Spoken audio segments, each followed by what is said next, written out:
pretty sure they just went there and it's actually Friday and Sunday. Yeah, they may. How would they go today? Yeah, I don't know why. It seems like they should go this afternoon. Well, why? Okay. That's not true. Well, today we're going to be looking at how much of, especially at the cathode, how much of the ion in here, as the electrons come in, is going to coat onto the electrode. So when we look at electrolysis, I have a sketch of a cell. It looks like it's a galvanic cell because there's two beakers in there with a salt bridge.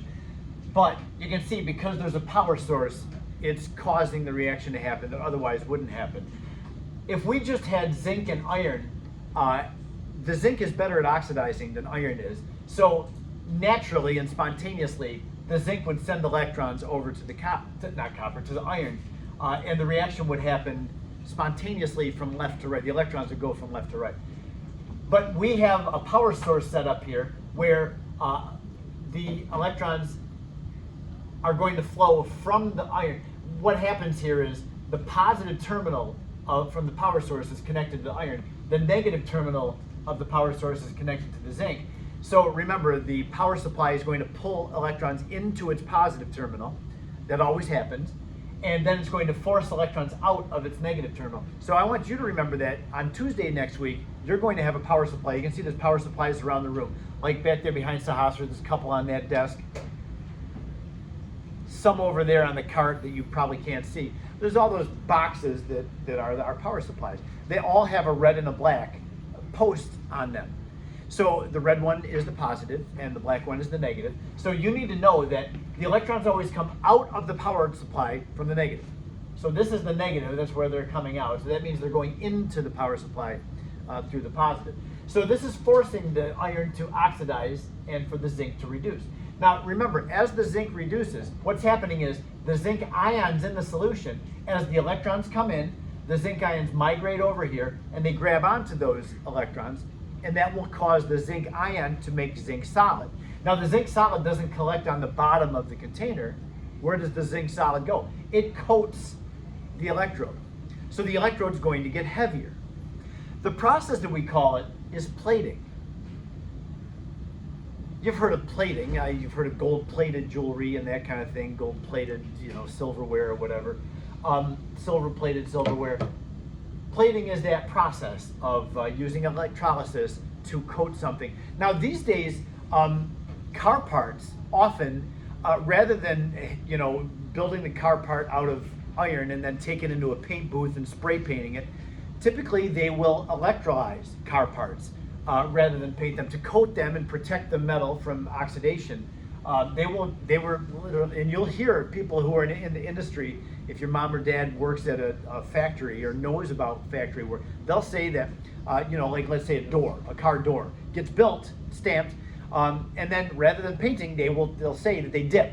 They take that car part and they put it down into an electrolytic cell, into the anode. They've got the electricity going, and the electrons are flowing in there. There's ions present around the car door that will plate onto the car door, and that works very effectively.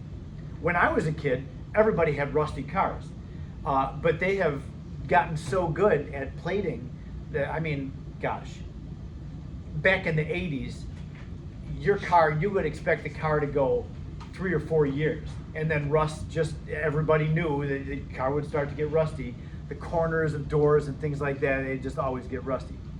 These days with the plating technology, cars will go like 10 or 15 years before you see even a little bit of rust on it. It's remarkable how well the industrial engineers have figured out how to coat things, and really it's due to plating.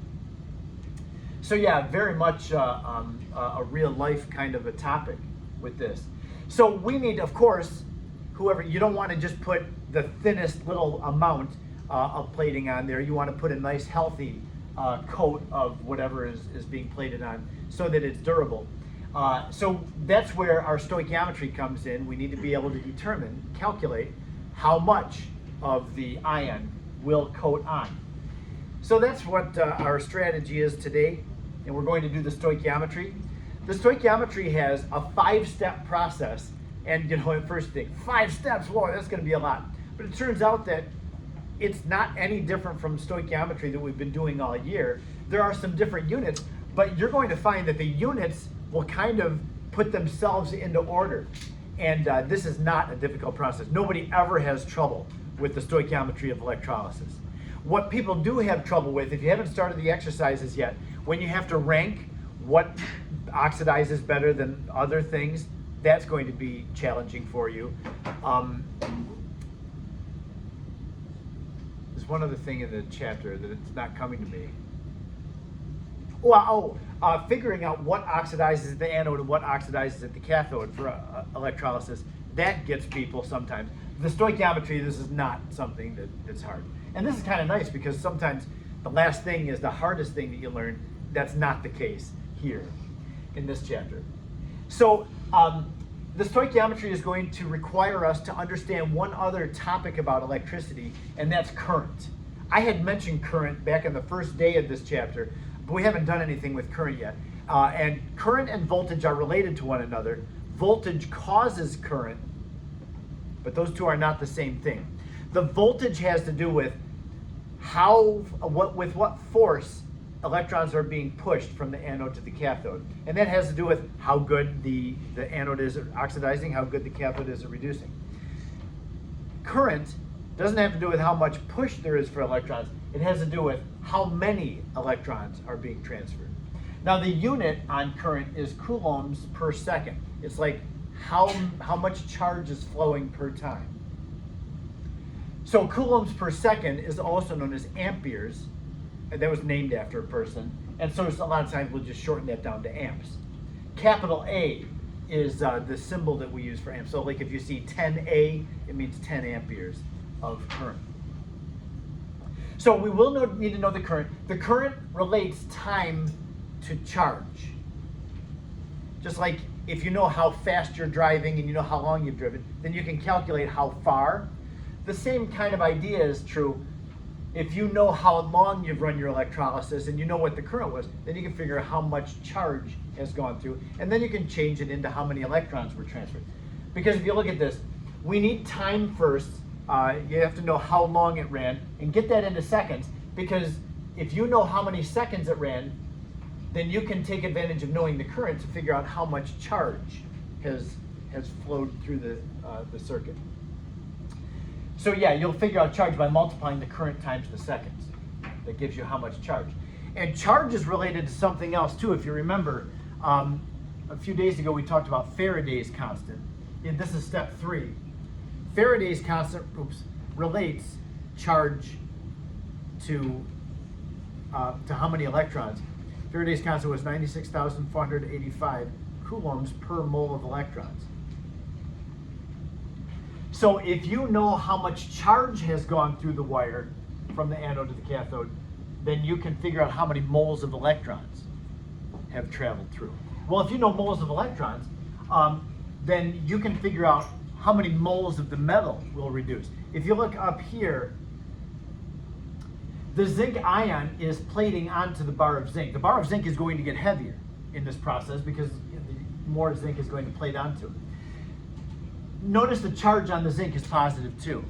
So if you want to reduce a mole of zinc, you need 2 moles of electrons because every zinc needs 2 electrons, yes?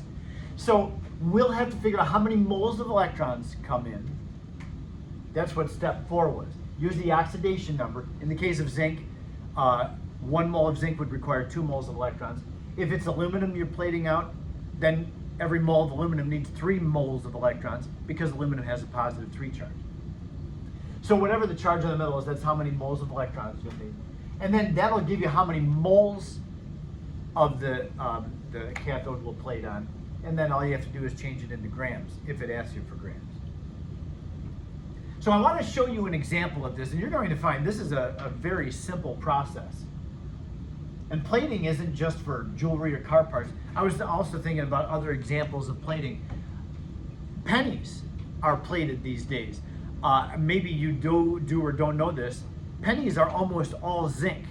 They're not made of copper. They're copper on the outside, but on the inside of a penny is zinc. It's like 90% of the mass of a penny is the zinc inside of it. They take zinc, pure zinc, and they stamp it down to the shape of a penny, and then they electrolyze it. They put it into a copper solution and turn the electrolysis setup on, and you'll get a copper coating on the penny, and that's how the penny is done. If you've ever seen, like, you put the penny in the machine, you know, like when you go traveling the souvenir shops, they'll reshape the penny.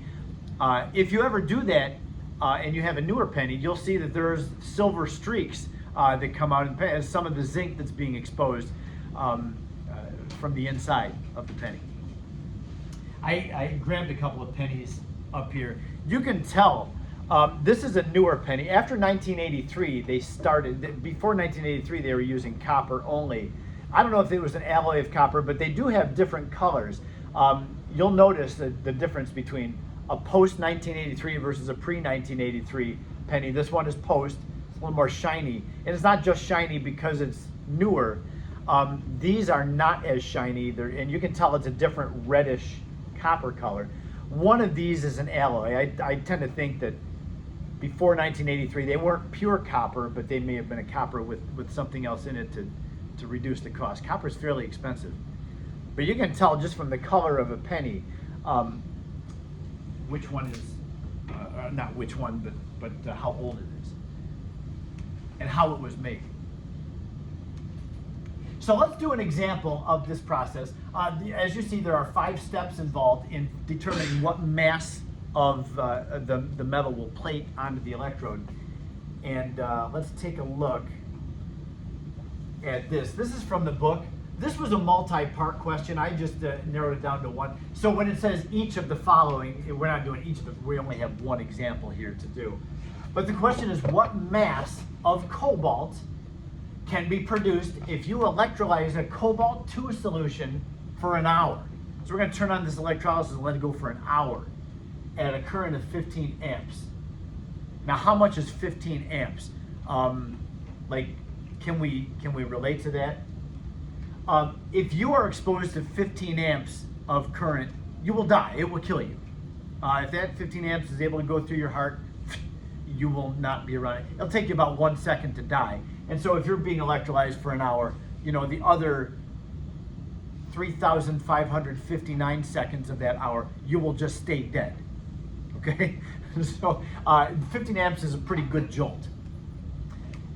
So if we're electrolyzing cobalt here, how much of the cobalt, you think, wow, a lot of cobalt is going to get electrolyzed. For an hour, you're running this thing for a whole hour. Well, let's see. It turns out that not very much cobalt is going to be produced. Kind of surprising. But let's go ahead and calculate that. I'm going to number my steps. So I'm going to follow this process and just show you what this looks like. So the first thing that we need is the time. We're going to start with time when we do this process. We want to know how much cobalt metal will plate out of cobalt ions in an hour. So the first thing that we have to do is we have to take 1 hour, 1.0 hour, because we are going to have 2 sig figs at the end. Because of my time and my current both have 2 sig figs. Convert hours into seconds. 1 hour is the same as 3,600 seconds. So that's our first step, is get your time into seconds. Then we have a relationship with seconds, and that is what the current is. Remember, current tells us how many coulombs are coming in per second. So when we're given this current right here, 15 amps, remember, amps are coulombs per second. So that means that for every 1 second, 15 coulombs of charge are coming into the cathode. That was step 2. And that's what I said. Current times the time gives you how much charge has been brought into the cathode. Once we have charge, then we can actually quantify something about how much matter is being changed, because we have Faraday's constant. 96,485 coulombs is equivalent to the charge of 1 mole of electrons. So we can, once we know how many coulombs, we can transfer that into, or convert that into, how many moles of electrons have come in. Because Faraday's constant connects coulombs to charge. Or I'm sorry, coulombs to moles of electrons. Now, once we have moles of electrons, we know that we're reducing cobalt plus 2. So every mole of cobalt would require 2 moles of electrons. So that means that in the next step, we have 2 moles of electrons are going to plate out every mole of cobalt. I don't know why I keep wanting to say copper. And finally, the question was what mass of cobalt. So we have moles of cobalt, just use the molar mass and change it into grams. The molar mass of cobalt is 58.9 grams of cobalt in every mole.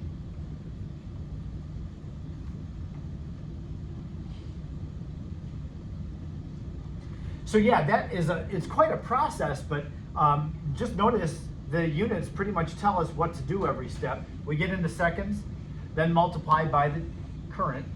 That gets us into coulombs of charge. Take the coulombs and change it into moles of electrons using Faraday's constant. Coulombs are gone. The moles of electrons allow us to know how many moles of cobalt can be reduced from what the charge is. And then we have moles of cobalt that got plated. Just change it to grams. And the answer is, after 15 amps came into this cathode for a whole hour, 16 grams got coated. It seems underwhelming. I would think, oh man, hundreds and hundreds of grams of cobalt would be plated, but no, it's not that much. So if you haven't calculated, go ahead and do that. Get the 16 grams just to make sure that that's all good. Just take 3,600 times 15, divided by Faraday, divided by 2, and then times 58.9.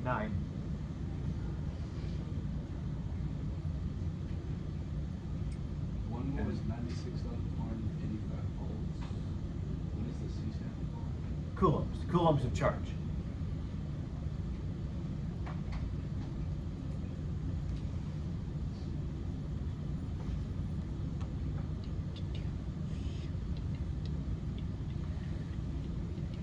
So I didn't number the rest of my steps here. Step number 3 was using Faraday's constant to get a mole of electrons, and then 4 was using the oxidation number, which is positive 2.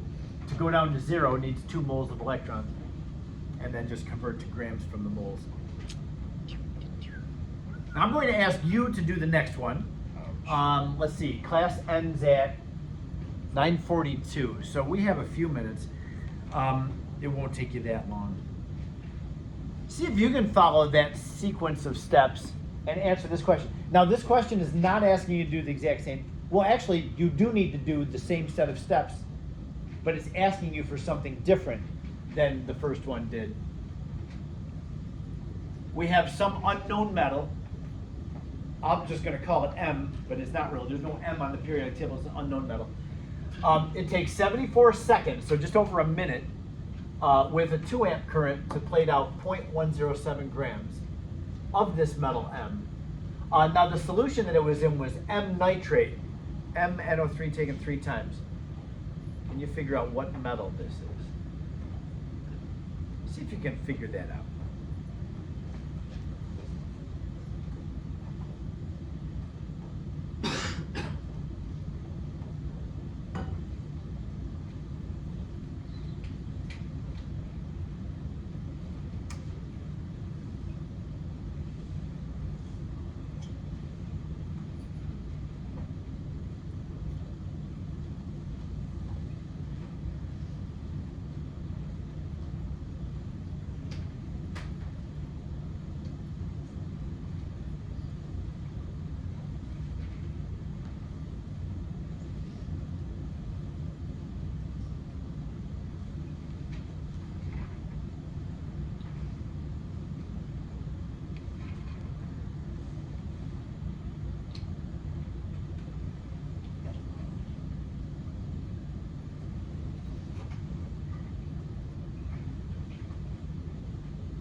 If you can figure out the molar mass, there are actually two good answers for this. Either one is fine for the answer. They're real close in molar mass.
It's a big element. Mo on the periodic table.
Use the relationships that we are aware of. We start with just seconds, so we don't have to convert to seconds. That's nice. So right off the bat, we have seconds converted to coulombs using the current. Convert the coulombs to moles of electrons using Faraday's constant. Convert the moles of electrons into moles of the metal M that reduced. We know that the charge on metal M, the oxidation number is +3 because you needed 3 nitrates to balance the charges out. So yeah, that's why you had that term. Now, there's 2 different ways you can finish this, and you can just get the answer here, which will give you moles of M. And if you divide 0.107 grams divided by the moles, that'll give you the molar mass. Or you can finish like, I mean, mathematically you're really doing the same thing, but it looks different. You could say, well, every mole of M has a mass that we don't know, we're going to call it X. And when you do that conversion, you get 0.107. Right, converting moles into grams. We know how many grams there are at the end. Just solve for X. Either way, you're going to get a molar mass of around 209, which would be bismuth or polonium. And when you look at polonium too, it's almost the exact same as bismuth. It's not polonium. We don't ever use polonium that I know of in chemistry. It's very radioactive. You might use it for radiation or something, but not for chemistry.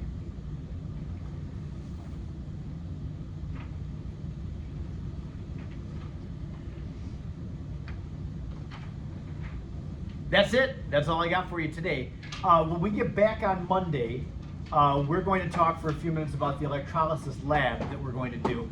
And that's just pretty much everything that we've done in electrolysis you will have to do in this lab. It's a great lab. You're going to have to identify what's happening at the anode and what's happening at the cathode. And then there will be a stoichiometry part of it as well. And we will have ammeters, which is a device that measures the current. It's called an ammeter. It's kind of like an amp meter, but we just call it ammeter. So yeah, we'll do the thing. All right, we're done for today. And going into a nice long weekend. This is amazing.